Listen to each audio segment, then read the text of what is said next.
Hi everybody, this is Dirk and Lou, and they're going to show you how to test the voltage on your 12-volt battery. First thing you want to do is get in the vehicle and make sure your seat is pulled all the way forward. There's a lever on the right-hand side, as you can see Lou pulled, and slide the vehicle all the way forward. Slide over to the handle on the right-hand side and move the back forward to make it easy to remove the seat. Behind the seat, there will be a lever that you want to slide and pop so it releases the seat. You can remove the seat all by yourself, but it is easier to protect the vehicle if you have two people help. Pull the seat back, hand it to your partner, and the seat is out. Once your seat's removed, there is a Velcroed white panel under it. Just pull it to remove to expose the fuses, the battery, as well as your charger. This is your 12-volt battery. So this is your regular garden variety multimeter that you can purchase at any auto body store or any hardware store.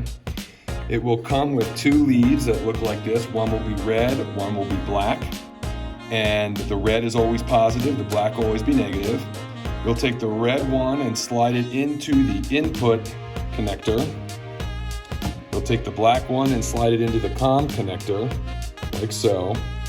For our purposes of what we're doing today, we want to do DC voltage. The DC voltage on your multimeter is always going to be the line up top with 3 dots below. Whoop, turn it on. You're off and running. The other ends of the leads will look like so, and this is what you'll touch to the battery terminal. Once you have the battery exposed, the multimeter will have a red and a black testing lead. You'll want to take the red and touch it to the positive terminal, and the black and touch it to the negative terminal. On the battery there should be a plus and minus. If there isn't, just follow whichever wire is grounded to the frame of your vehicle.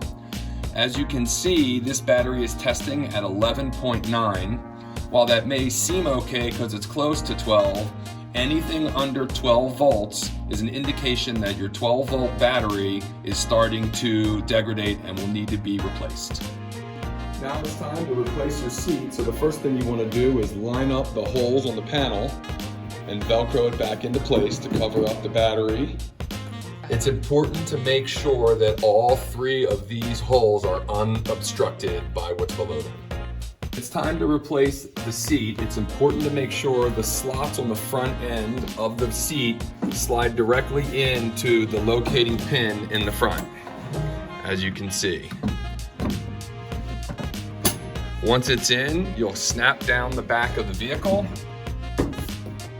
and you want to make sure you hear that clip. Now all you need to do is use the handle on the right to adjust the seat to your liking, and off you go.